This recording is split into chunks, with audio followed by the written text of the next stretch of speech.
So just a quick introduction here. About a year ago, I made a video for a few friends about how the steering on this bike here works, and I thought I'd upload it to YouTube just in case anyone else would find it interesting. And much to my embarrassment, like 30,000 people watched it. And considering it's something I made off the cuff and rambly, shaky camera movements, I've spent the last year being very embarrassed by that and vowing that I need to start over and make a good one. So this is the second attempt. I'm still just a random guy who doesn't know how to edit video or do anything like that, so go easy on me, but hopefully this will at least bring some more clarity. I have a second example now because I have this Vyrus Mini Moto over here compared to the Tesi 3D right here, so we're just gonna do some quick talk and talk about hub-centered steering. So I like to begin at the axle because that's where a lot of the magic happens. There's the axle goes through, it's a normal cylinder, but as you can see there's a pivot point right here, and that's how the wheel itself rotates back and forth. And then something to note is that the axle can also kind of rotate freely on the front swing arm, or at least it could if not for these plates right here, which I'll talk about in a moment. But where a lot of the magic happens though is this axle, you can rotate the wheel around this pivot point deep inside there, but then also it has the ability to rotate within this fitting right here. So let's now pull back and talk about how those pivot actions are controlled by either the rider or the bike itself.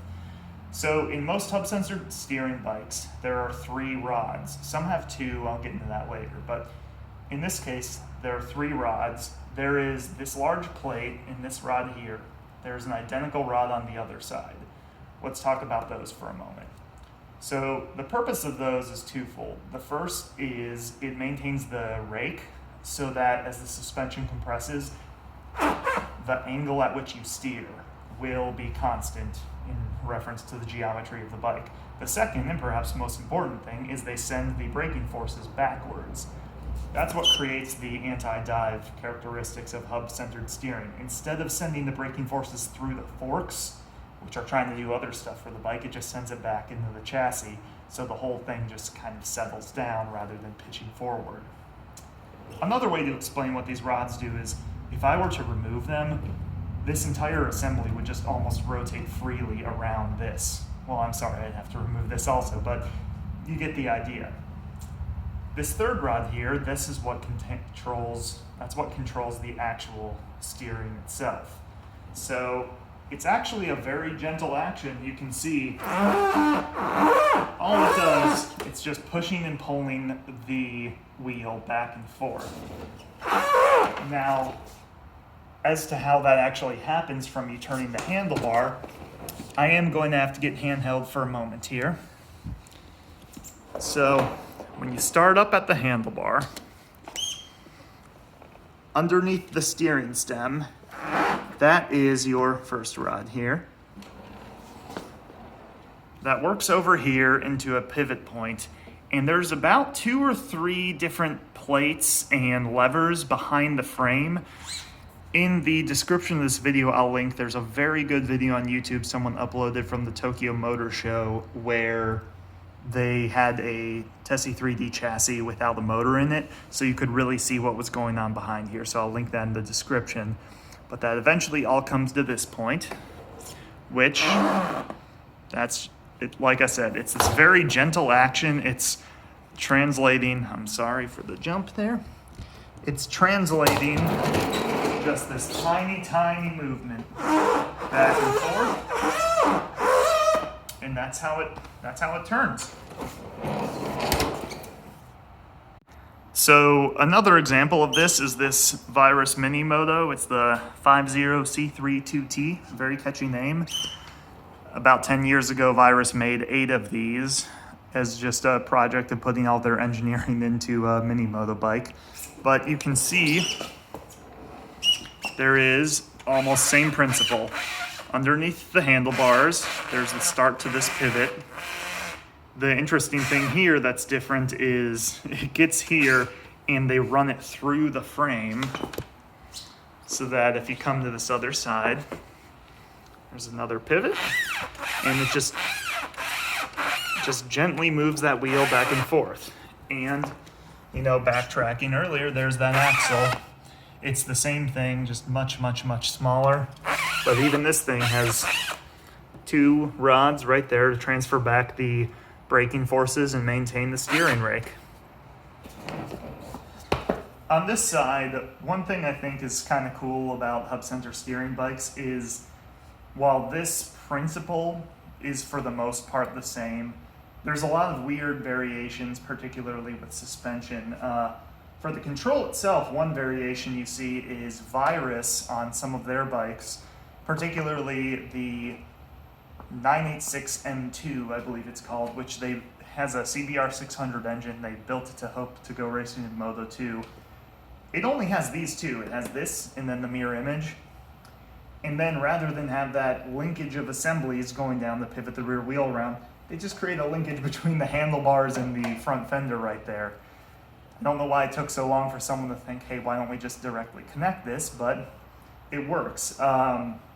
Supposedly, it's probably a more direct connection between the handlebar and the wheel. I'll admit that you lose a little bit of steering feel because every one of those linkages you go through, there's just the teeniest amount of slop to it. So you lose a little bit, not a lot, but it's there. And if you're trying to build a true racing bike, you probably want to eliminate that.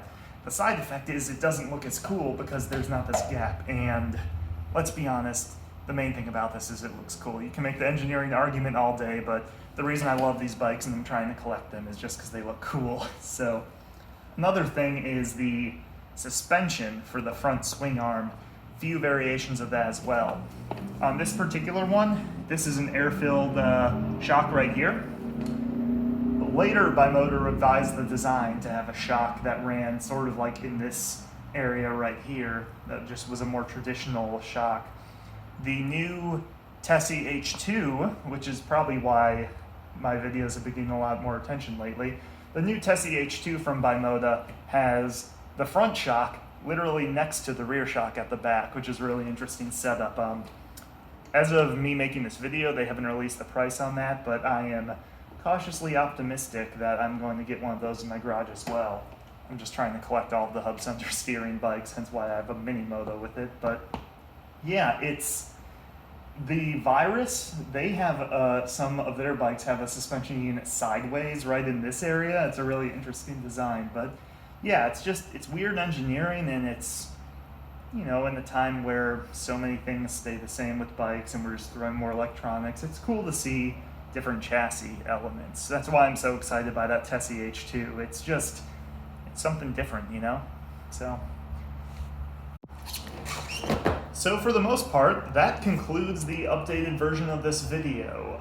Hope it was useful for some people, hope it was better than the last one. It's still not perfect. I don't know how to dub in audio. I don't know how to produce anything. I just have some weird bikes that I figured I'd share, and hopefully some people would enjoy. So yeah, if you have any comments or questions, I'll take a look. I know one of the questions that always gets asked is, why, or does it work, quote unquote? So the short answer is, yeah, it works. The front suspension does not dive. The first time I rode this thing, it was very disorienting because I had not realized my brain associates pitching forward with slowing down. So the first time I'm riding it and I started coming to a stop, I didn't pitch forward. I almost panicked, like my muscle memory was telling me I wasn't slowing down even though I was, but after the fact, I mean, once you're used to it, it gives you a lot of confidence. Going in the corners a little saucy, and no, it's a cool setup. Is it better? I don't know, but it's cool.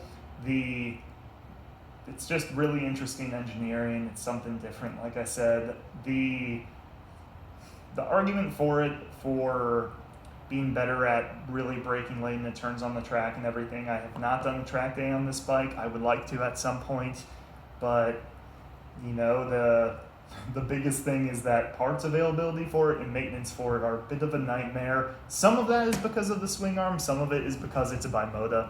Hopefully now that Kawasaki owns Bimota, parts will be a little bit more available than they used to be. But anyways, so thanks for listening, and yeah.